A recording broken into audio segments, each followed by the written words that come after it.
अब मैं इधर हूँ तो नज़र तो आऊँगी। आपको तो पता है जब मैं आती हूँ तो ट्विस्ट लेके आती हूँ। ये शो मुझे कब मिला, कब शूट पे आ गई मुझे पता ही नहीं चला। वो होता ना कि घर पे बैठ के कोई आएगा क्या। Hey guys, this is Tania Sharma and you are watching me on Bazooka. कैसे हो आप? मैं बहुत अच्छी हूँ। ये जानना चाहेंगे क्या आप भी हमें नज़र आ सकते हैं? अब मैं इधर हूँ तो नज़र तो आऊँगी and I am part of this beautiful show. और मैं बहुत एक्साइटेड हूँ क्योंकि मेरी एंट्री होने वाली है 5th या 6th एपिसोड में। तो you have to keep watching the show. But of course जैसे अभी आपने कहा कि 50 या 60 एपिसोड में क्या शेड हम आपका देख सकते हैं? एकदम लव एंगल ग्रे शेड या क्या क्या होने वाला है? सब कुछ। आपको तो पता है जब मैं आती हूँ तो ट्विस्ट लेके आती हूँ। और कुछ फन एलिमेंट है, कुछ ग्रे एलिमेंट है, कुछ पिंक एलिमेंट है, कुछ भी हो सकता है बट बहुत सारे एलिमेंट्स हैं। एंड आई होप कि जैसे जैसे वो अनफोल्ड होगा ऑडियंस को मज़ा ही आएगा। बट जब ये शो का ऑफर आपको मिला होगा और आपको पता है कि 14 साल पुरानी एक हिट जोड़ी इसमें वापस आ रही है, क्या रिएक्शन था? और सबसे पहले तो क्या कहना चाहोगे अबाउट कहते हैं ना कि दोनों लीड एक्टर के बारे में, क्या ऐसी चीज़ है? मैं ऑनेस्टली एक बात बताऊँ, ये शो मुझे कब मिला, कब शूट पे आ गई मुझे पता ही नहीं चला क्योंकि बहुत क्विक हुआ। मैं बाहर गई थी और जब मैं वापस आई मुझे बोला अच्छा ये कर दो। मैंने कर दिया। अगले दिन मुझे बुला लिया सेट पे, शूट कर रही हूँ। मैंने बोला ये क्या हो गया है। तो समटाइम्स जब आप ज़िंदगी में बहुत सारी चीज़ें प्लान करते हो वो शायद नहीं होती है और कुछ चीज़ें आप वो होता ना कि घर पे बैठ के कोई आएगा क्या।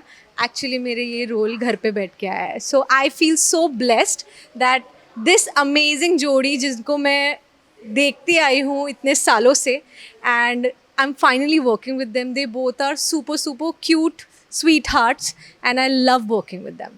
ओके। वेल साथ ही साथ आपके वर्टिकल को भी बहुत ज़्यादा प्यार दिया जा रहा है। ऑफकोर्स वो प्यार देख के कैसा लग रहा है? I think vertical is an amazing area जो हम सब एक्टर्स को मिला है कि अभी भी हम ऑडियंस से कनेक्ट कर पा रहे हैं और इतने सारे वर्टिकल्स आ रहे हैं, इतने सारे कैरेक्टर्स प्ले करने को मिलते हैं। तो भले ही there is no daily soap जो मैंने 3-3.5 साल से नहीं किया, लेकिन डेफिनेटली दूसरी चीज़ों से मैं कनेक्टेड थी अपनी ऑडियंस से। So thank you for that, for giving all the love and all the love to my work. I hope आप ये शो भी देखेंगे और मेरे कैरेक्टर को ढेर सारा प्यार देंगे। वेल साथ ही साथ ये भी जानना चाहूँगी, एज एन एक्टर हमने आपको देखा है, एज एन इन्फ्लुएंसर या हम जो रील्स आप पर डालते इतना फैंस प्यार देते, बट आजकल बहुत ज़्यादा एक्टर्स और इन्फ्लुएंसर के बीच में बहुत ऐसे टक्कर सी हो गई है। आपके घर पे भी एक इन्फ्लुएंसर है, आपकी सिस्टर, तो कभी ऐसा वाला फील होता है क्योंकि आजकल बहुत ज़्यादा चल रहा है actor? No no no, I agree.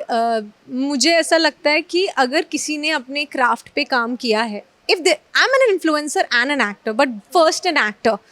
अगर किसी ने एज एन इन्फ्लुएंसर अपने क्राफ्ट पे काम किया है for acting purposes and then they are getting roles, I am up for it, very good, go for it.